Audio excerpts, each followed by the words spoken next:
Imagine a nation so affluent and secretive that it has eluded the world since its supposed discovery in the 19th century. Picture a land where streams shimmer with gold and silver, framed by towering peaks and dense forests, complete with bustling cities, a robust democracy, a disciplined military, and a sophisticated financial system. You might even see its currency flashing across your screen right now, but don't bother packing your bags. This place is unreachable, not because it's hidden, but because it's a mirage. Those who chased this dream in the past met grim fates, succumbing to isolation or deadly diseases. Today, we're unraveling the tale of Poyais, a fabricated realm conjured by Gregor MacGregor, a British officer of the 1800s. Where was this place supposed to be? Why can't anyone visit? And how could a non-existent land seem so prosperous?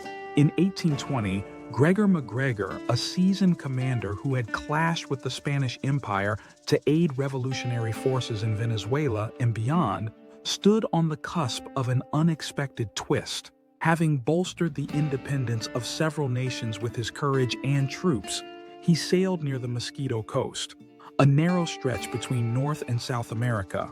There, he spotted an enchanting expanse that seemed to call out to him. Steering his ship toward this vision, MacGregor stepped onto a land of wonders. Sprawling rivers laced with precious metals, fertile plains alive with exotic creatures, and a landscape that rivaled paradise itself. He claimed this territory boasted a military, a banking system, a democratic government, and a thriving capital called St. Joseph. Then a curious event transpired. More on that soon. The local ruler, captivated by MacGregor's aura, crowned him prince of this magical domain and urged him to fetch settlers and funds from England to elevate Poyais even further. But hold on, let's keep you hooked. Back in London, MacGregor spun an irresistible yarn about this undiscovered Eden. He dazzled newspapers with interviews, penned glowing accounts of Poyais' splendor, and set up sham embassies across England, luring people to relocate for a modest fee. His charm convinced thousands to buy into the dream, while banks and the British government, trusting his soldierly reputation, snapped up Poyais bonds without a second thought. Danger, however, lurked beneath the surface. MacGregor went all out. He paid bards to croon about Poyais' glories on street corners and opened enlistment for its imaginary army. Soon, he'd raked in roughly $2 million from settlers, investors, and financial institutions, all clamoring to stake a claim in this utopia they'd only heard about, a land they'd emptied their savings to join. Did they reach this promised haven? Yes, but the truth was far darker than their dreams. First, let's meet the mastermind himself, Gregor MacGregor. Born on Christmas Day 1786, Gregor MacGregor, self-styled prince of a land lovelier than paradise, hailed from humble roots.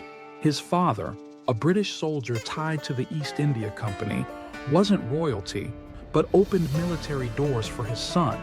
At 16, MacGregor joined the army, and within a year he'd climbed to lieutenant, a rank others toiled years to earn. This wasn't due to battlefield heroics, but cold, hard cash.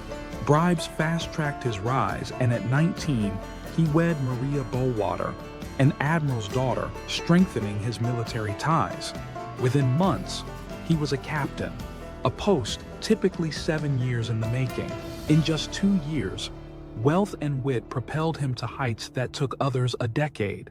After further service and some fame, he retired at 24 in 1810. Yet war soon beckoned again. In 1812, he threw his lot in with General Francisco de Miranda, fighting Spain for Venezuela's freedom. Once more, deceit earned him a colonel's title, and he led a formidable force into battle. By 1820, returning from Latin America's wars, MacGregor stumbled upon his so-called Poyais, a dreamland of unparalleled beauty. But here's the catch. His life was a house of cards. Fake ranks, marriages for power. He'd wed strategically twice. Everything was a facade. So was Poyais another lie spun for the hopeful settlers and investors? You bet it was. Before leaving London, eager settlers swapped their last British pounds for Poyais notes, ready to thrive in their new home. 4 expeditions were lined up, ferrying 100 to 500 passengers at a time across months to this fabled land.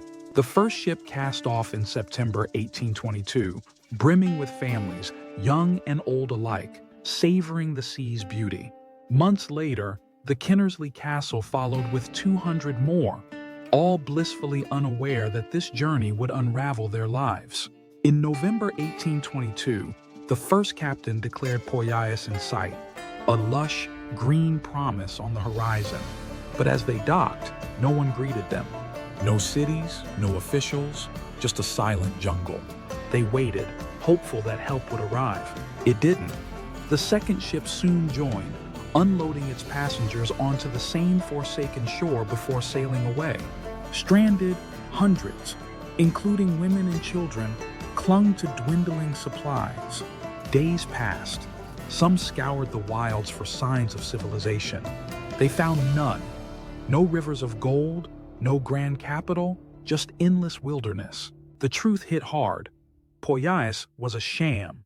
Their life savings had bought a fantasy. MacGregor's scam was monumental. He'd sold a phantom nation to London's masses and markets. On the Mosquito Coast, desperation took hold. Hunting failed, help never came, and hunger gnawed. Disease spread, chaos erupted. People fought, stole, and perished. In weeks, hundreds dwindled to a handful, clinging to life. Miraculously, rescue arrived. The British ship Mexican Eagle spotted the survivors, too weak to beg, and whisked them home. The Royal Navy then blocked further Poyais-bound ships, exposing the fraud. By 1823, as London reeled, MacGregor had vanished to France.